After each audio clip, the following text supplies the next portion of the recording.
comme je l'ai dit, on est dans la dernière partie de cette paracha avant la naissance de Peretz et de Zerach. Et voyons d'abord les versets ensemble. Vaishlach Yehuda et Gedi Aezim beyad Rehu Adulami lakachat ha'eravon miyad ha'isha ve'lo matza. Vous vous rappelez que Tamar avait demandé une garantie que justement, eh bien, il lui donne engage un certain nombre de choses, à condition évidemment que par là même, eh bien, elle va lui rendre ce bâton et cette ceinture, etc., qu'on avait évoqué. Et donc, il est parti, il a donné, il a envoyé, et d'ailleurs, ça montre bien le lien qui s'est développé dans cette région, puisqu'il a envoyé au bout du compte, donc, Adulami, il est parti chercher justement la garantie qui avait été donnée à Tamar, et il ne l'a pas trouvée. Donc, on va se demander évidemment, qu'est-ce que cela implique? Qu'est-ce que cela vient justement signifier? Quelle est la responsabilité de Yehuda là-dedans? Est-ce qu'il a encore une fois un rôle à jouer? Est-ce qu'il a des reproches à se faire? Et il ne s'arrête pas là, il va accomplir encore une fois son rôle à sa juste place. C'est pour cela que, à la demande, quand il entend cette histoire, Vaïchal et Anchem et Koma est mort, il tourne autour de lui. Avez-vous vu au bout du compte Aye Kedesha? Quelle est la différence entre Kedesha et Ishazona? C'est une question supplémentaire qu'il faudra essayer de voir ensemble. I Be'enaim, à la derrière, qui encore une fois a été sur le chemin et qui avait donc tourné ses yeux sur le chemin. Vayamrou, Lo Aïta Beze Kadesha. Il n'y avait pas une femme comme ça ici. Top. Alors que c'est là qu'il l'a rencontré.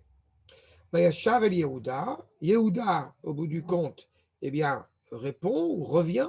Vayomer Lo Matzatia. Donc, il a été ce Réhouba Adulami, cette personne qui est allée chercher au bout du compte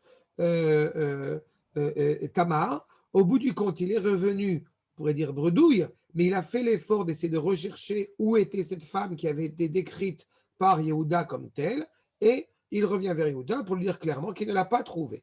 Et non seulement effectivement cela, mais les gens témoignent, qui étaient présents sur place, témoignent qu'ils n'ont pas vu ce genre de femme dans la région, dans le coin. Vayomer Yehuda, Tikar la pen yel lavuz, ine shalarti agedi, ine.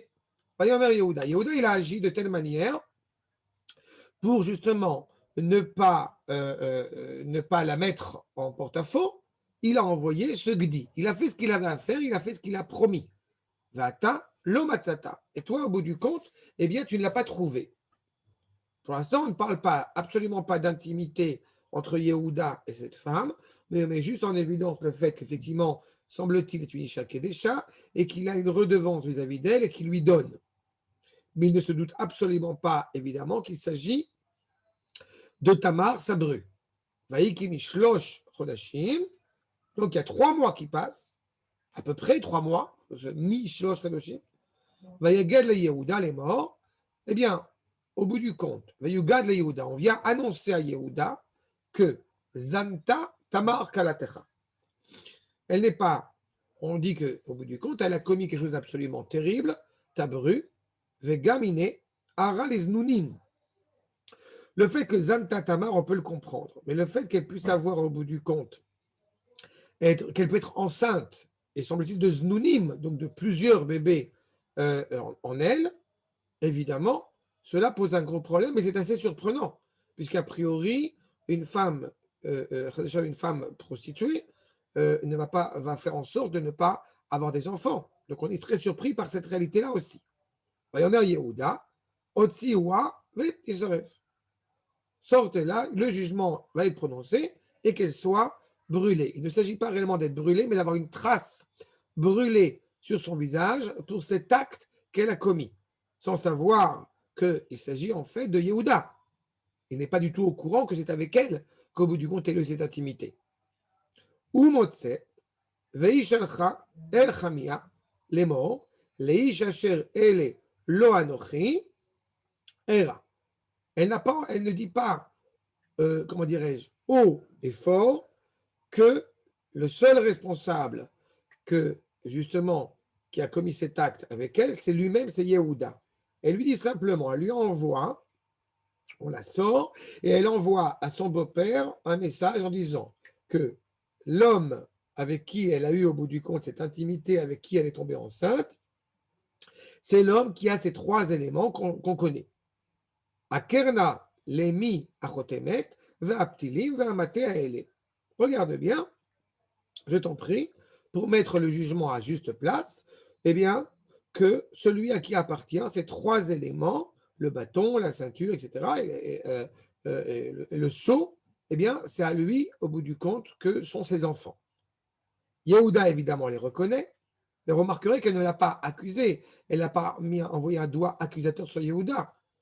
Ça aussi, on va essayer de revenir. Pourquoi il y a une telle démarche aussi délicate alors qu'elle a une intention sincère, que son acte était sincère et que Yehuda, semble-t-il, n'a pas eu le choix. Yehuda Yehuda reconnaît et il dit clairement que, eh bien, elle a fait preuve de plus de justesse que moi. Qui alken, l'onatatia, l'eshela, beni velo yasaf od ledat. Elle a agi avec beaucoup plus de justesse que moi, puisque effectivement, au bout du compte, elle a eu raison de faire ce qu'elle a fait. Pourquoi? Puisque je ne lui ai pas donné Sheila, je ne lui ai pas donné ce troisième fils, mon fils. Par conséquent, elle a fait ce qu'elle avait à faire. Et elle a fait tellement ce qu'elle avait à faire que Velo Yassaf Od le Da'ata. C'est-à-dire qu'il n'a plus d'intimité avec elle. S'il avait écrit au bout du compte que eh bien, Lo Yossif, alors on aurait pu comprendre qu'effectivement, peut-être il a eu un petit peu, mais que à l'avenir, cela va s'estomper. Non, Lo Yassaf, ça met en évidence qu'il y a eu cette intimité entre Yehuda et Tamar uniquement pour accomplir ce que Sheila aurait dû en fait accomplir et qu'il n'a pas accompli. Et que Tamar a pris au bout du compte, entre guillemets, la loi pour elle. Mais ça aussi, on va y revenir. Vaïbet le data, veine teomim bevitna. Une petite allusion intéressante, elle va effectivement enfanter à ce moment-là, donc, des jumeaux, Bevitna. Mais ce qui est intéressant, c'est que ces jumeaux viennent remplacer, donc a priori évidemment, Er et Onan, puisque Sheila a été totalement délaissée. Mais ce qui est intéressant, c'est que quand on parle de Yaakov et de Esav, alors on se rappelle qu'il n'y a pas écrit Théomim avec un Aleph. Il y a écrit Théomim qui s'appelle Ktav Chaser, comme s'il manquait une lettre. Alors, est-ce qu'au bout du compte, on doit en tirer aussi un enseignement par rapport justement à Peretz et Zerach face à Yaakov et Esav, qui ne sont pas appelés Théomim, mais Tomim. Voilà à peu près pour les questions. Il y en aura évidemment d'autres qu'on va peut-être soulever, que vous aurez peut-être envie de soulever, mais voilà le propos qu'on va essayer de tenir aujourd'hui. Tov. Alors d'abord, quand effectivement Yehuda a envoyé le meilleur de son troupeau, n'est-ce pas, vous vous rappelez, Beyad Rehu, par le biais donc de quelqu'un d'autre, Adoulami, son prochain, la Karat la Eravon. Donc, au bout du compte, c'est de reprendre la garantie qu'il avait laissée à Tamar. Et il ne l'a pas trouvée. Il dit Makor 77, qu'il loaïta yeshivata lesham. Il n'était pas là-bas. Et il était clair que ce n'est pas au bout du compte l'endroit où elle était assise en permanence. Elle ne faisait que passer là-bas. Rak olechet lemkoma. Velo matza. Elle passait et au bout du compte, il ne l'a pas vue. Qui einenu makira besimanim, shemitechila eta mi mechusa batsaif. Il est évident que personne ne pouvait la reconnaître puisque elle n'avait pas les mêmes éléments qu'elle portait au moment où elle s'est présentée devant Yehuda, c'est-à-dire évidemment recouverte. Ve'arshav, et désormais, elle était vêtue, Aïta Meloubeshet, Big Day Almenuta, Begadim Shchorim. Elle portait, semble-t-il, des vêtements de deuil, donc on le sait qu'elle a changé tout de suite de vêtements. Elle a eu cette intimité avec Yehuda uniquement pour avoir un enfant et elle a repris, au bout du compte, ses vêtements de deuil. Donc évidemment, personne ne peut la reconnaître à ce moment-là. Ce Gdi Ezim, comme nous rappelle le Natsiv, ce troupeau qu'elle doit, au bout du compte, prendre, c'est la garantie qu'il s'était engagé à lui donner. Les Yehuda, lo haya erech Gdi Ezim, shave kloum. Ce troupeau n'avait pas énormément de valeur, mais pourtant, il a voulu, encore une fois, accomplir son engagement. Face à ces trois choses, Vetzel Zona ou Lefer. C'est-à-dire que qu'est-ce qui se passe? Chez Yehuda, au bout du compte, eh bien, ce troupeau n'avait pas forcément de valeur. Il a, au bout du compte, donné quelque chose parce qu'elle lui a demandé. Elle était prête à accepter cela.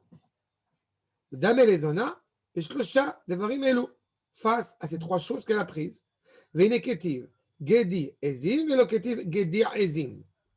Il n'y a pas Gedi Aezim, pas Ezim. C'est qu'elle a, comme je disais, et malgré tout, alors que s'est engagé à donner au bout du compte des agneaux, n'importe lesquels de son troupeau, il n'empêche qu'il n'a pas donné n'importe quel troupeau, il a du troupeau, donc de son meilleur troupeau. Keloshon Yehuda, et là, Eshlar Gedi Ezim, la mec qui shalach be'ain yafa Gedi mufchar, qui kirba chashivut. Yehuda s'est comporté de la manière la plus respectable et la plus honorable possible, puisque, ayant tenu encore une fois son engagement, eh bien, il ne donne pas n'importe quel agneau, mais il donne la meilleure. Oh, il a fait Méon. Tu as tout à fait raison par rapport à la couleur de deuil, mais c'est ainsi que le Midrash l'écrit. C'est pour ça que je l'ai retranscrit tel quel, mais je suis tout à fait d'accord avec toi. Ça peut laisser surprendre, puisqu'en général, évidemment, la couleur noire n'est pas nafka couleur de deuil, mais la couleur blanche non plus. La couleur blanche, en général, on l'utilise quand on va enterrer d'Afka des êtres mécréants et des êtres méchants. Donc ça va dans ça. C'est clair que c'était pas blanc. D'accord? Et pour les fêtes de s'habiller en blanc? J'ai pas entendu? Pour Kippour, par exemple, le fait de s'habiller en blanc? Ah, ça c'est. Non, c'est parce que c'est nous qui sommes habillés comme pour nos frères Ashkenaz qui sont habillés avec le kittel pour ressembler à un Malach Hashem. Pour ressembler. Ou certains vont dire comme si tu étais mort, mais tu n'es pas en deuil. C'est comme si au bout du compte, tu avais le linceul sur toi. D'accord? Ou l'autre interprétation de dire que ce jour-là, on ressemble à un ange tutélaire d'Akadosh Baruch Hu. D'accord, mais alors, là, pourquoi on parle de noir au niveau du deuil? Là, apparemment, c'est une évidence. C'est ce que j'ai dit par rapport à Midrash où elle a pris ses vêtements de veuve, ses vêtements de deuil en tant que veuve. C'est pas vêtements de, regarde, c'est pas des vêtements de deuil, c'est des vêtements de veuve. Il y a peut-être cette nuance aussi qui est intéressante. Je n'ai pas cherché en profondeur plus que ça, mais il est clair qu'on met en évidence le fait que ce sont des vêtements de veuve et le noir, sans être justement un vêtement de deuil, mais c'est un vêtement qui n'attire pas l'œil. Et en tant que veuve, eh bien, elle porte ces vêtements pour, encore une fois, bien signifier qu'elle est veuve. D'accord? D'accord, j'ai oublié. Mais le blanc, c'est par rapport à nous en tant que personne, qu'on serait, pas en deuil, mais qu'on serait habillé comme si on était déjà, on allait directement dans la Maba. D'accord? Archab. Le fait est, c'est qu'effectivement, donc il a fait preuve de droiture. Il donne ce troupeau d'un œil élevé, d'un œil, encore une fois, confiant, pour accomplir, encore une fois, son obligation. Et le fait que justement, elle soit appelée Kedesha, alors on se demande c'est quoi la différence entre Kedesha et Zona. Voyons d'abord Rashi. Mekudeshet ou Mezumenet les Znout. C'est pas très clair. Parce que Mekudeshet ou Mezumenet les Znout, ça voudrait dire qu'elle a été sanctifiée donc par quelqu'un et qu'elle s'est livrée au bout du compte à un acte de dépravation. Alors que Zona, qu'est-ce que ce serait dans ce cas-là? Regardons ce que nous dit le Malbim. Azonot, Akedeshot. Shem Zona, Nofel, Al Eshetish, Shei, Eina Mezumenet, le Mishkav Efker. C'est-à-dire qu'au bout du compte, il est clair que pour la Zona, il s'agit d'une femme qui est donc une femme mariée, mais qui n'est pas dépravée. Alors que Shem Kedesha, Nofel à la Mezumenet, les Mishkav Kol Adam, Kemo, Aïe Kedesha, Hi Be'enaim al Aderech, ועובדי עבודה זרה היו להם קדשות מיוחדות לזנות, לשם פסל הזימה ואתננה קודש לעבודה זרה, ולגנאי הונח עליהן שם קדשה. C'est-à-dire que dans le premier cas, c'est une femme qui est habilitée à se marier, c'est la zona, alors que dans le deuxième cas, la femme Kedesha, elle n'a d'autre habilitation que d'avoir une intimité avec un homme et est utilisée comme telle, sans avoir aucun devoir à son égard. Elle est, et c'est ce qui était abondamment utilisé dans la culture idolâtre. Il y avait on parlait des concubines, et même là, je ne suis pas sûr que ce soit le terme exact. En tous les cas, ça n'a pas le même rapport. Et donc, il est allé chercher une femme qui est déjà. Il n'est pas allé chercher une femme qui aurait été justement mariée et qui aurait fait un acte éventuellement inconcevable. Et il ne la trouve pas. C'est-à-dire qu'il n'a pas trouvé une femme qui, au bout du compte, était irrespectueuse et qui était, encore une fois, totalement libérée, dépravée. Ce qui nous renseigne aussi énormément sur le rapport de Yehuda face à ce serviteur habitant de la région quand même de Canaan, qui était profondément dépravé, profondément animé par la débauche et qui soudainement, eh bien, on découvre à travers cette recherche de Réou Adoulami que, eh bien, il y avait une élévation, puisqu'on n'a pas trouvé justement ce genre de femme dans la région. Il a dit, quand il va demander au voisinage, il n'y a pas de femme comme ça dans la région. Alors qu'on se serait attendu qu'il y en ait à foison. Imaginez-vous, on arrive en France et qu'on demande je cherche la rue Pigalle dans le 9e. Et on lui répond, mais il n'y a pas de rue comme ça en France. Alors qu'on sait pertinemment que la France a été abondante dans ce sens. Je dis a été, parce qu'il y a une époque révolue, évidemment. Achab. Et, dans la même idée, le Natsiv nous dit, וגם אנשי המקום אמרו לה לא הייתה, שאי אפשר שישבה זונה כאן, il n'est pas envisageable que ce soit assis une femme ici. Et la Mashiachva Isha Beze, Al Kochecha, Lo Mishum Znut, et là les Tachlit Acher. S'il y avait une femme qui était assise ici, eh bien c'était pour d'autres raisons, ça ne pouvait pas être pour une telle, encore une fois, pour un tel acte. Maintenant, ce qui est intéressant, c'est que il a envoyé, il lui a pas dit, Yehuda va apporter ce troupeau préféré, ce troupeau élevé, va l'apporter à cette femme en raison d'un service qu'elle m'aurait donné. Va apporter ce troupeau à cette femme. Et c'est lui qui en a déduit qu'il s'agissait d'une Isha Kedesha. Et qu'on lui renseigne clairement, lui disant que, eh bien, ce n'était pas ça. Il n'y a pas de femme ici comme ça. Ça a coupé, vous m'avez entendu? Non, tu as compris. Donc, ça veut dire que. Pourquoi il est si... Attends, une question. Pourquoi il est si catégorique? C'est les voisins qui lui ont dit. C'est le voisinage qui lui a dit. Non, parce que dans la phrase là que tu viens de lire, c'est quoi? C'est le natif ou je sais plus. Le natif, il est très, comment dire, il est très catégorique, quoi. C'est pas possible qu'il y ait une femme de. Parce qu'il a été dit, Loaïta. Il te dit clairement dans le verset, c'est ce qu'on est dans le verset. Si tu revois le verset, d'accord. Il te dit Loaïta. Loaïta Bézeke déjà. C'est quoi le baiser ici?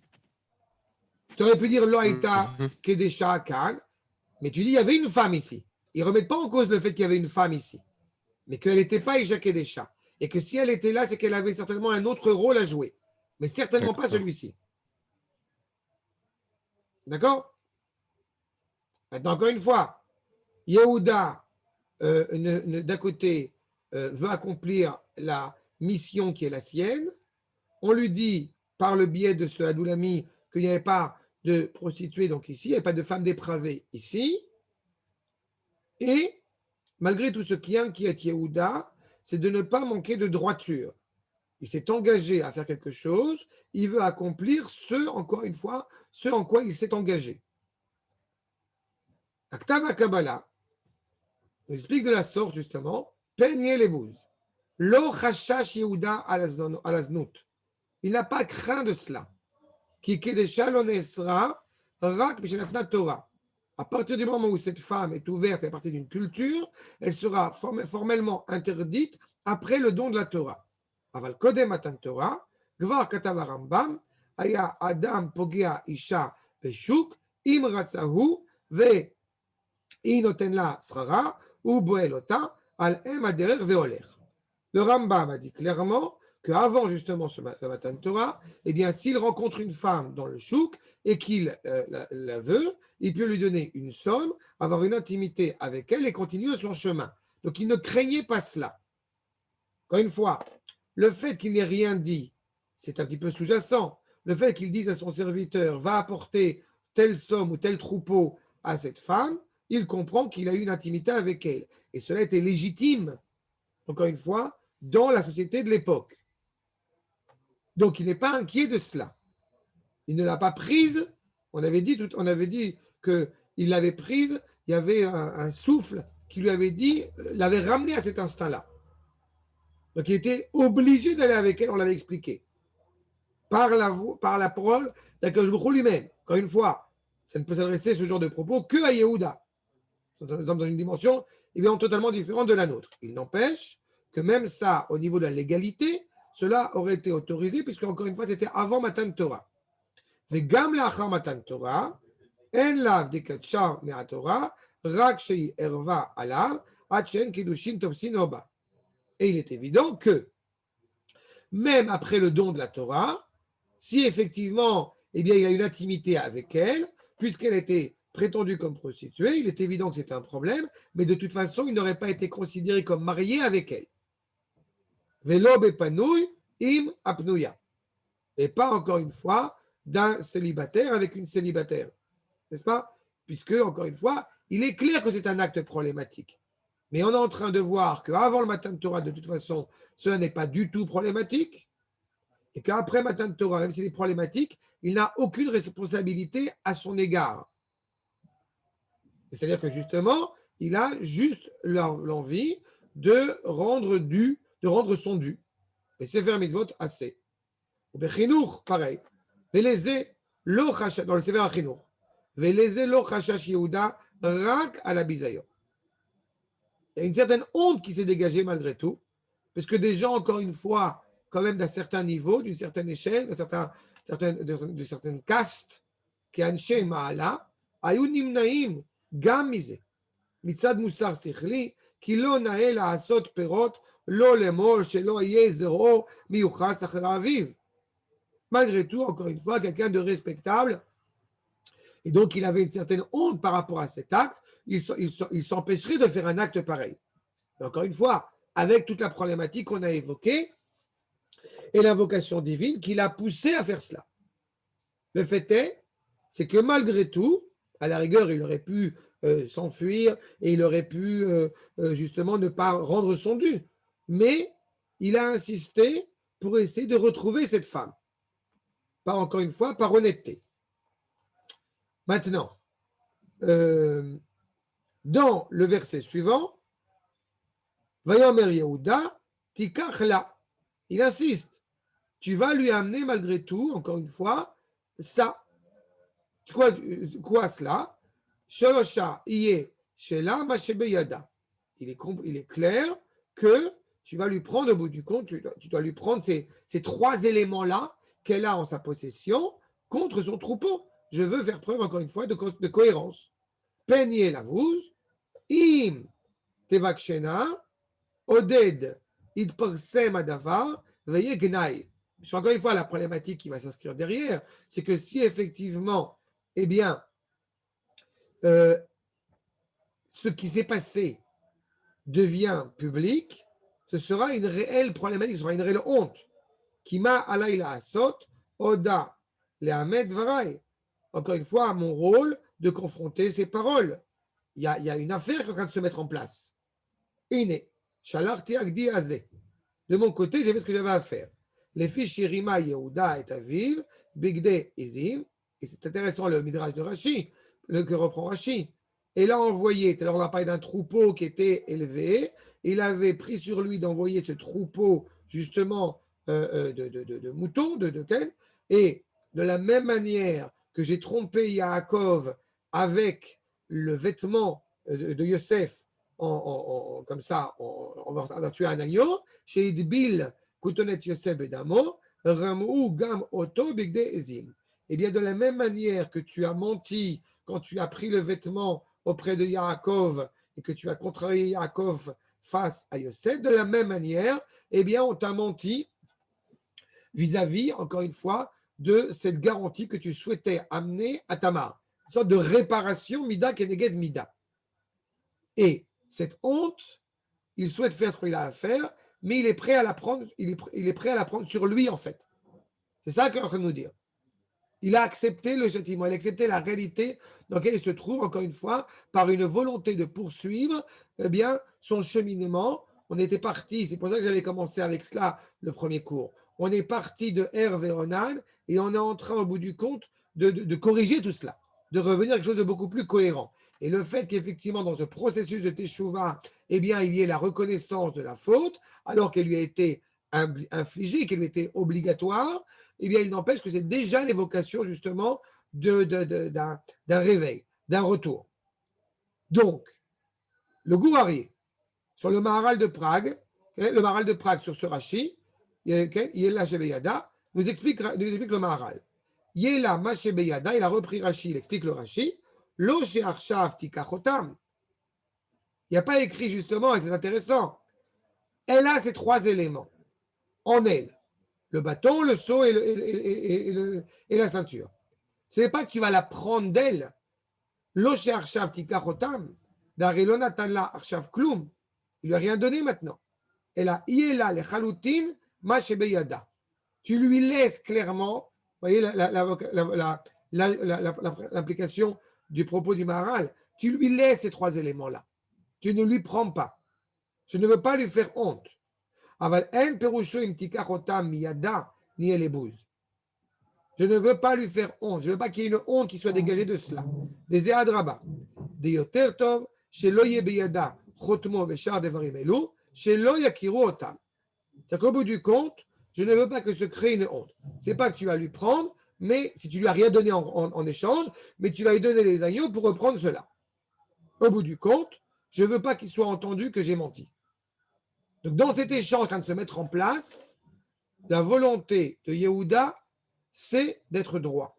Ce que je n'arrive pas encore à comprendre, c'est pourquoi est-ce que Tamar, au bout du compte, ne s'est pas préoccupé de récupérer ses agneaux.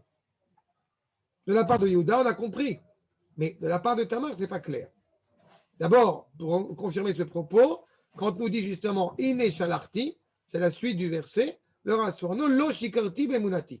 J'ai fait ce que j'avais à faire. Donc, je ne peux pas faire plus que ça. Oui, mais c'est normal que Tamar. Tamar, ça ne l'intéressait pas, les agneaux. C'est pas ça qui l'intéressait. Autant Yoda, il voulait récupérer son bâton, etc. Mais Tamar, quelque part, c'était pas son. Elle, ce qu'elle cherchait, c'était l'accord de son. Quoi, du moins, d'avoir le. Comment dire, que Yehuda il comprenne qui elle était. Et quelque part, exactement. C'est plus le problème de Yehuda que le problème de Tamar. Tout à fait. Tu as tout à fait raison. Tu as tout à fait raison.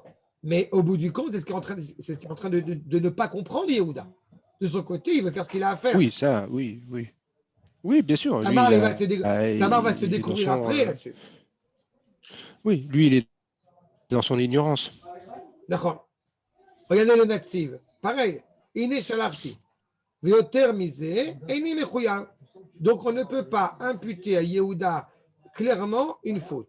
Il a fait ce qu'il avait à faire. Tamar agedi azé. Kach hayaro ilomar, shalarti gdi ezim, el amar shegam hu mevin, sheina zona pshuta. Il a bien compris que ce n'est pas n'importe qui, que ce n'est pas justement un simple acte, et c'est pour ça qu'il lui a envoyé, comme on l'a dit, le meilleur. Encore une fois, il reconnaît son importance. Maintenant, se passe 3 mois.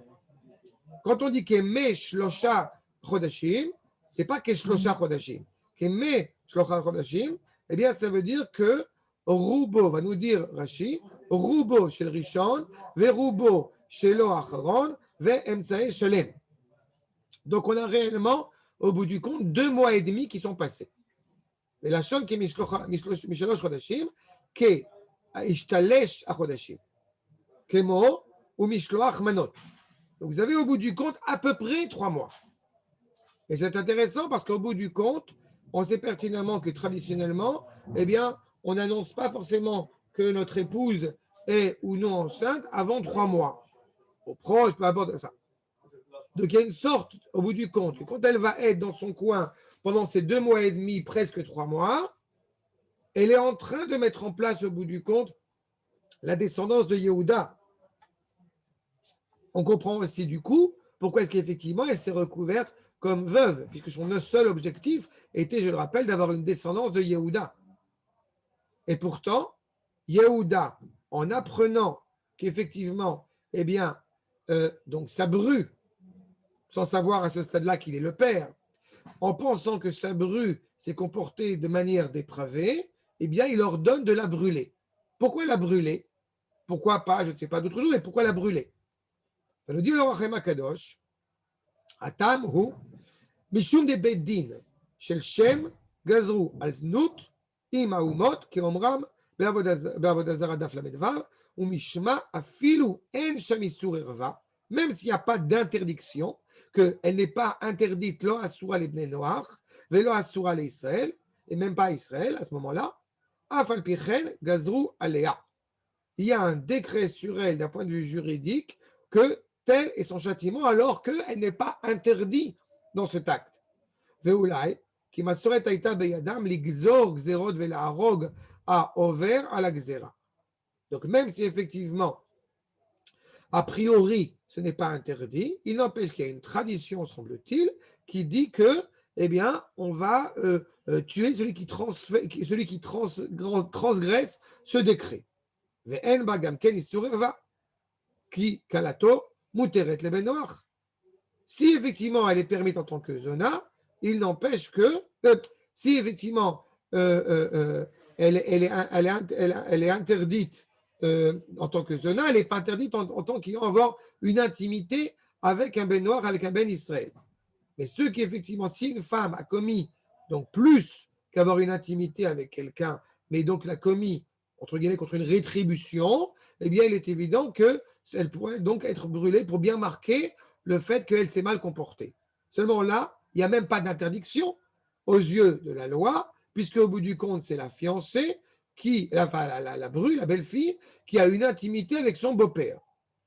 Mais les filles d'Ivréhem, chez Amrou, Velo Yasef le Data, chez Lopasak Mena, Arezi Magid, qui a Avaya Meyabam le Kalato. C'est ça l'interdiction, c'est ça la permission. Surtout, c'est pas que Khadr mais Laurent, tu as une question, vas-y. Mais Chavod. Non, je voulais juste savoir, on a dit qu'elle n'était pas vraiment brûlée et qu'elle était brûlée. Nachon, c'est ce que j'ai vu dans le Tava Kabbalah, je ne l'ai pas rapporté ici, mais j'ai vu que c'était une trace de brûlure. Elle n'était pas lapidée. Mais il n'empêche que cette marque qui lui serait marquée au visage pour montrer que justement elle s'est mal comportée. Cependant, donc elle n'est pas tuée. Non, elle n'est pas tuée. Mais le Chaim Akadosh, comme tu vois, il laisse entendre autrement. Moi, j'ai une question que je ne sais pas si on a la réponse ou quoi que ce soit, mais est-ce qu'elle avait eu des intimités avec ses deux précédents, avec les deux précédents fils Il a fait. C'est une très bonne question. D'abord, je vais te répondre, les Rahim répondent à cela et montrent qu'elle n'a pas eu d'intimité avec les deux premiers maris. D'accord? Les deux premiers maris ont eu, au bout du compte, ont fait en sorte de ne pas avoir d'intimité avec leurs femmes. Oui, c'est bien le problème, c'était bien leur problème à eux. Ouais. Nachon. Tout à fait. Ça, c'est la première chose. La deuxième chose, c'est que quand je dis qu'effectivement, le beau-père, on a le droit d'avoir une intimité avec son beau-père, j'espère que vous avez bien entendu, évidemment, que ce n'est pas une permission d'avoir une intimité avec son beau-père, mais c'est que nous dit la Gemara qu'à cette période-là, en plus, eh bien, le lévira peut être pratiqué par le beau-père. C'est dans ce sens-là. Donc, juridiquement parlant, elle n'a commis aucun acte répréhensible. Surtout que comment il s'appelle, Yehuda, il était veuf aussi. Et on lui recommandait d'aller voir. Tout à fait. C'est exactement même si ça. peut-être à l'époque, il pouvait avoir plusieurs femmes. Je ne sais pas si c'était le cas, mais...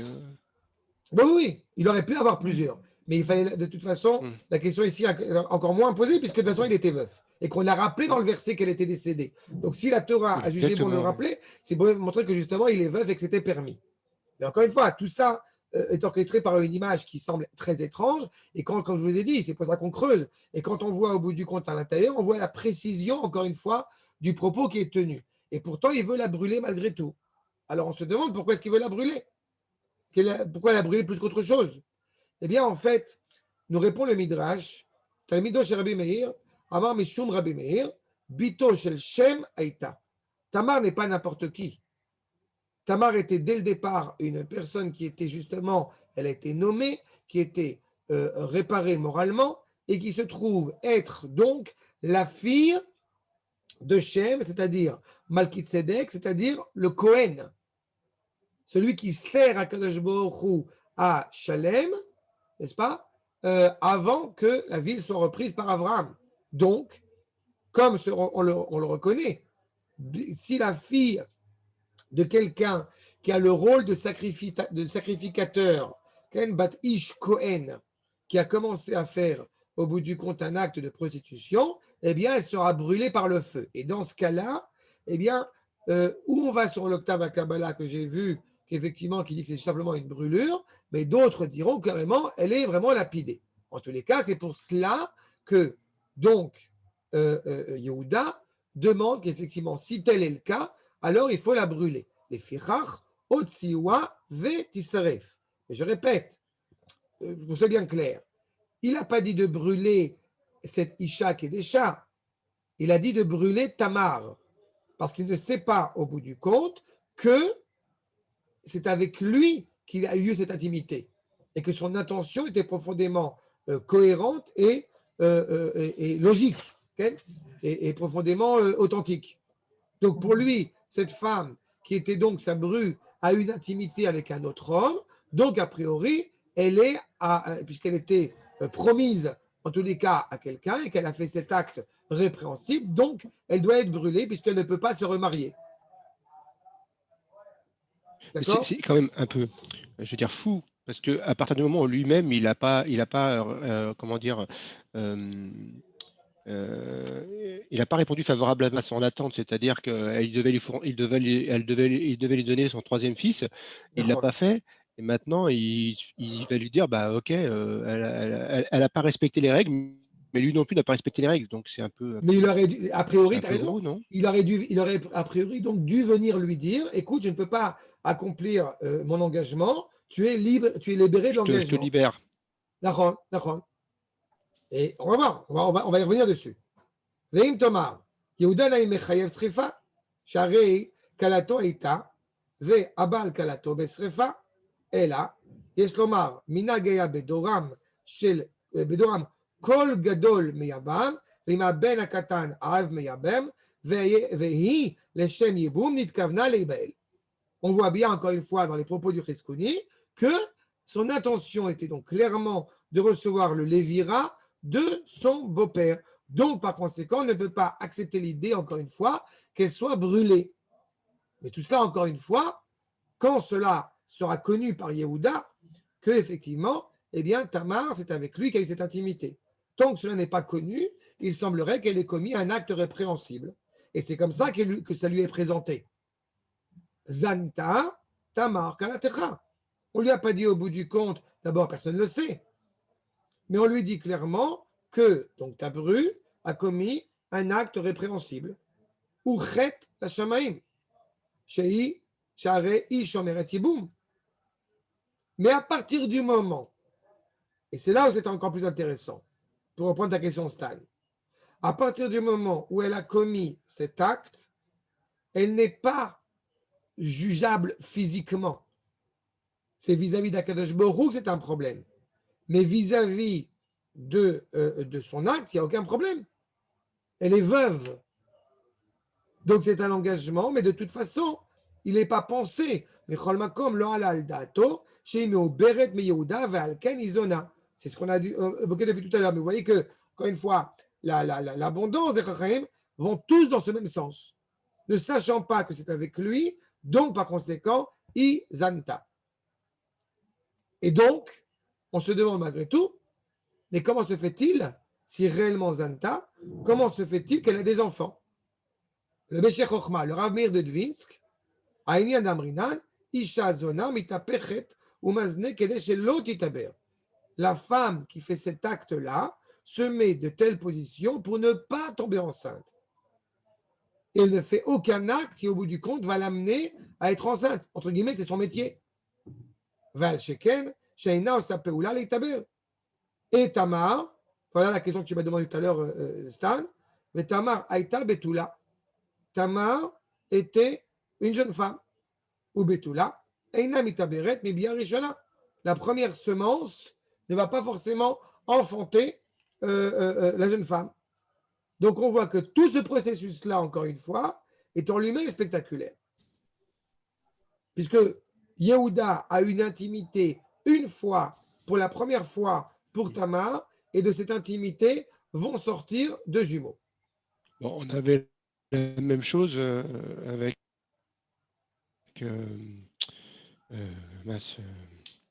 Avec Yaakov et Léa. et ses deux filles. D'accord, tout à fait. Non. Les filles de Léa. Les filles de Lot. Non, les filles de Lot, voilà.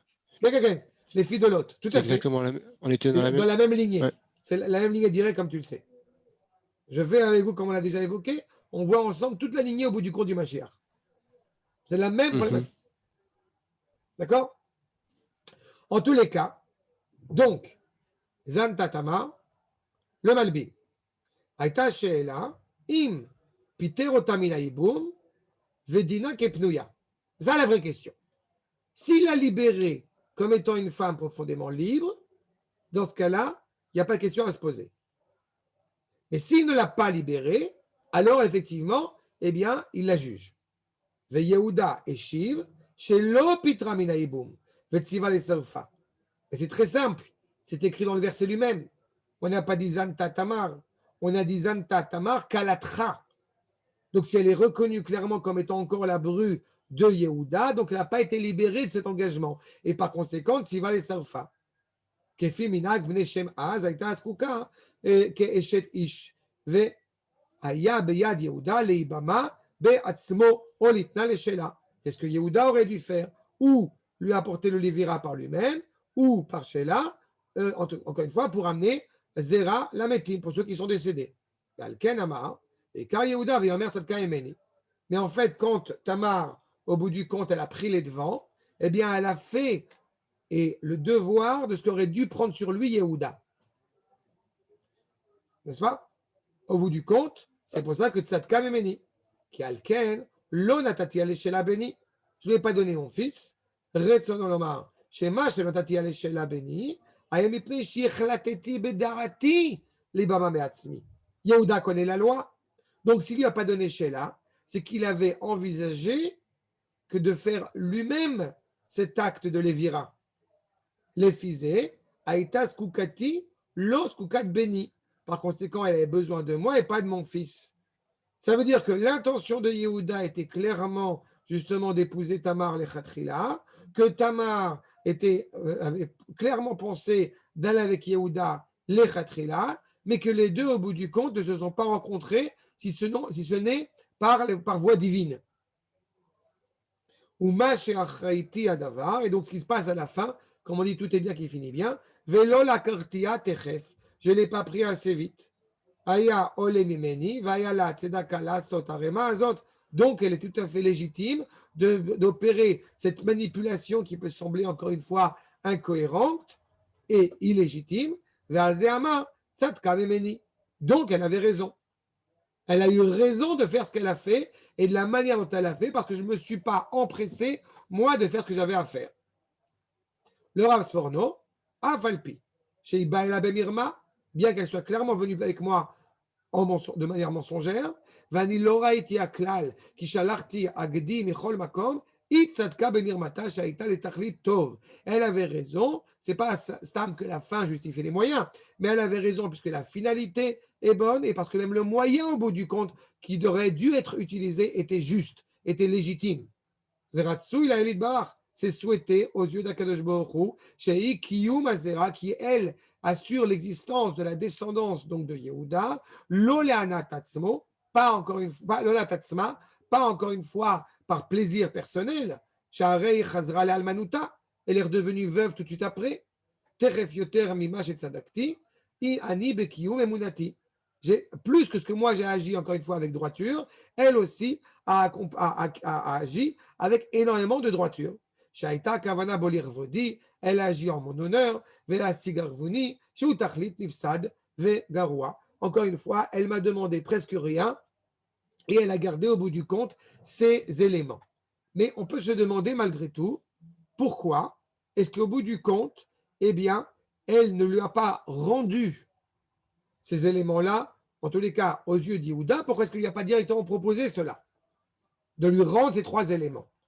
Pourquoi est-ce qu'au bout du compte, quand on la cherche, Tamar ne dit rien quand on l'a trouvée, enfin qu'on annonce que Tamar a commis cet acte absolument irrévérencieux, eh bien, elle ne dit pas au bout du compte directement. Elle se tourne par allusion auprès d'Yehuda. Nous dit Rashi, Ishalcha el Chamia. Elle a envoyé donc vers son beau-père, Lo Ratzta, l'Albin Panav. On lui dit, et Velomar Mimcha, Anime ou Beret. Elle n'a pas voulu mettre, encore une fois, mal à l'aise Yehuda, donc elle est prête à être brûlée juste pour ne pas, au bout du compte, eh bien, mépriser, mettre mal à l'aise son beau-père. Et là, les Ish Asher Elelu, à cet homme qui a ces 3 éléments-là, à qui appartient ces 3 éléments-là, eh bien, c'est lui qui est, au bout du compte, responsable. Veim lo yisrefuni, ve'al albin panav. Si encore une fois, eh bien, sache que c'est à cet homme que je reviens la grossesse dont je suis, voilà, qui est atteinte, que Tamar vit, et que si, encore une fois, eh bien, il ne la brûle pas, de toute façon, elle ne mettra pas mal à l'aise le albin banal. Elle ne méprisera pas, elle ne sera pas, encore une fois, étrangère à l'égard de Yehuda. Vous voyez à quel point, encore une fois, la continuité dans cette droiture de Tamar. De la même manière, pour lui dire justement, Shalcha el Chamia, elle n'a même pas pu parler à Yehuda directement, rappelle Rabbeinu Bechaye. Shiomrulo ashluchim bishma. C'est ceux qui ont été envoyés en son nom et qui, lui, au bout du compte, qui décrivent et dépeignent à Yehuda tous ces détails-là. Tout cela pour ne pas, au bout du compte, mettre mal à l'aise, faire honte à Yehuda. Et évidemment, Yehuda les a reconnus, ces différents éléments, et par conséquent, eh bien, il voit à quel point Yehuda est une sédéquette, puisqu'elle est prête à être brûlée, mais surtout de ne pas, encore une fois, le mépriser. C'est quelque chose de très important et qui demande aussi une grandeur de Yehuda, parce qu'elle était aussi consciente que cela était très délicat de la part de Yehuda de reconnaître qu'il avait fait un acte pareil. C'est pour ça que le Tzror Hamor nous dit, encore numéro 97, le Rav Saba, Aya davar gadol et odo davar kaze, befombi rabati chez Shacharim Kalato. Cela aurait été trop, encore une fois, inconcevable, terrible, d'annoncer au monde entier, si je puis dire, qu'il a eu une intimité avec sa bru. N'est-ce pas? Cela n'est pas du tout facile à mettre en place.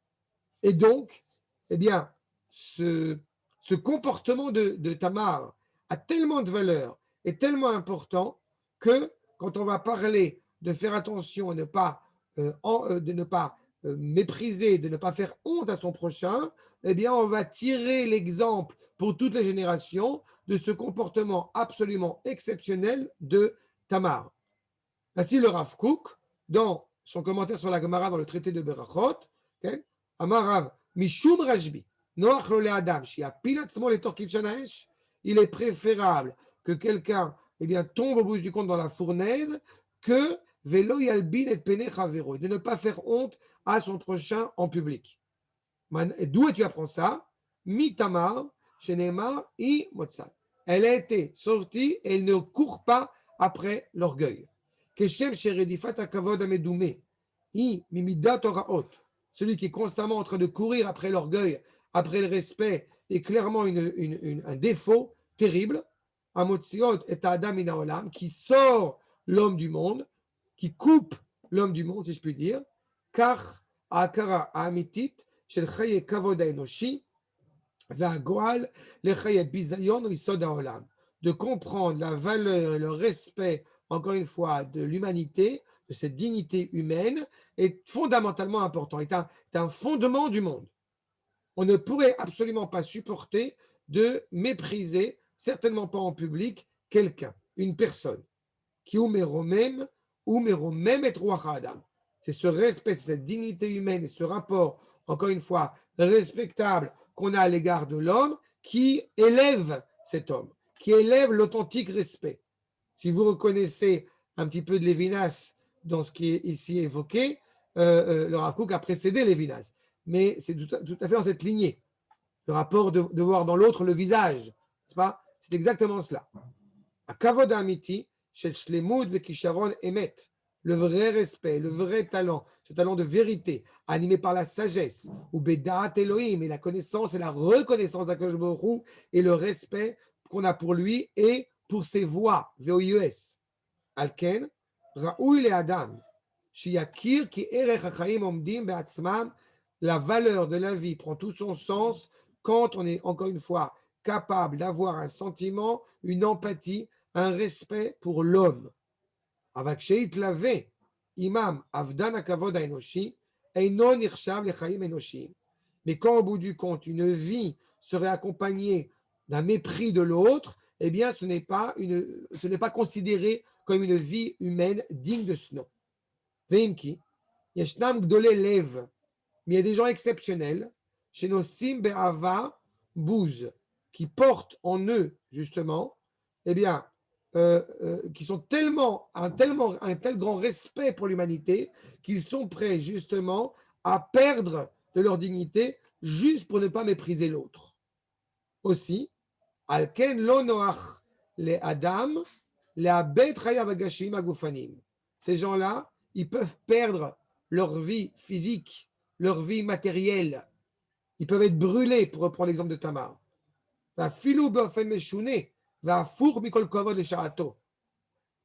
Encore une fois, vous me permettrez une toute petite parenthèse, mais à ceux qui vont reprocher à ces juifs qui sont allés dans la fournaise à Auschwitz sans se battre, mais la grandeur humanité, la dignité humaine, elle est incomparable, elle est inconcurrençable, si je puis dire, de nos frères juifs qui ont été décimés pendant la Shoah. C'est exactement cela. Encore une fois, une telle valeur, un tel sens qu'on donne à la vie humaine pour ne pas justement mépriser son prochain. Et ça peut aussi nous porter préjudice, comme on le sait. Celui qui éventuellement porterait préjudice à son prochain, eh bien cela sera une tâche, si je puis dire, même dans le futur. Quelque chose d'épais qui ne sera jamais effacé. Quand encore une fois tout cela est inscrit, et et quand tu méprises ton prochain, encore plus en public, gvar oved madrigato verechayav, eh bien tu perds déjà ta valeur, tu perds déjà ton respect, tu perds déjà ta dignité en tant qu'homme. Et donc, Tamar a été pointilleuse là-dessus. Elle a, coûte que coûte, respecté son beau-père alors que sa vie est en danger.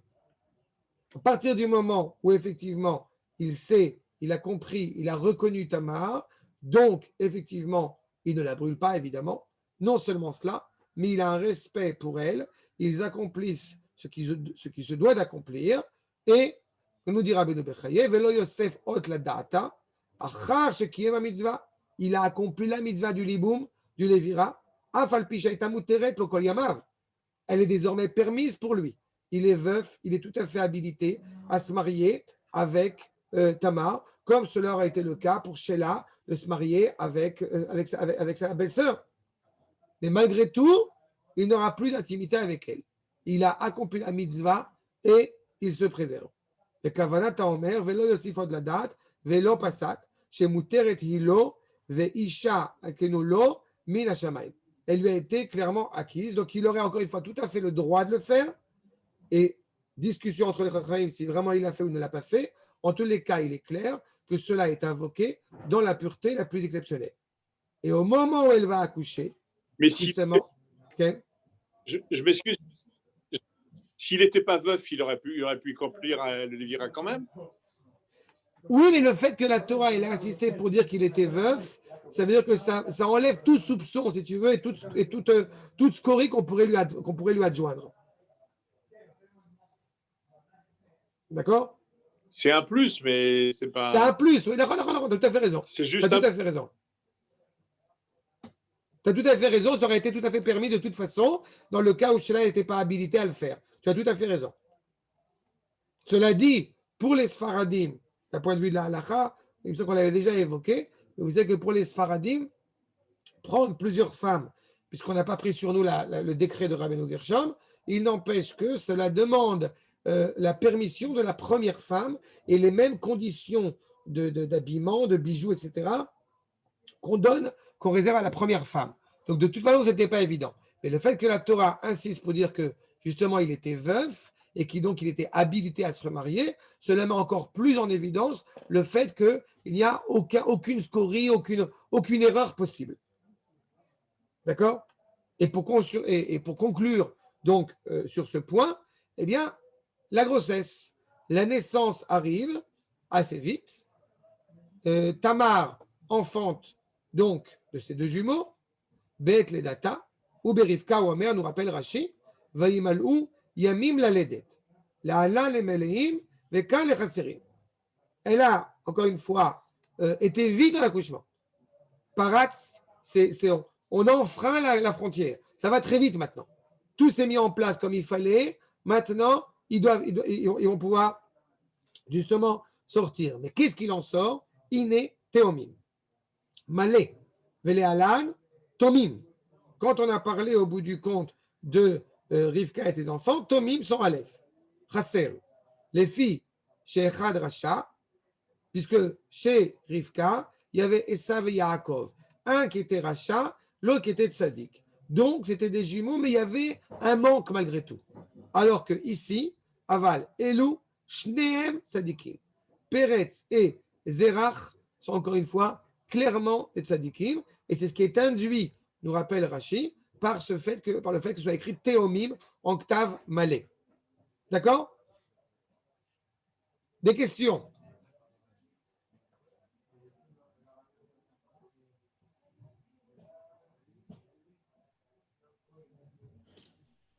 Des questions? Non, c'était clair. C'est bon? Bon. Laurent, des questions? Bravo. Alors, on a, Baruch Hashem, généré toute la famille de Tamar et de Yehuda. Et Bezrat Hashem, je ne sais pas si la semaine prochaine il y aura cours, on se verra par WhatsApp, parce qu'il y a tout Bishvat, le Seder de tout Bishvat, alors on verra comment on voit. Mais si on peut s'organiser, alors on fera avec plaisir. D'accord? Ok. Alors, je vous Merci dis. beaucoup. Shalom. Shabbat Shalom, merci à vous. Shabbat Shalom. Bye.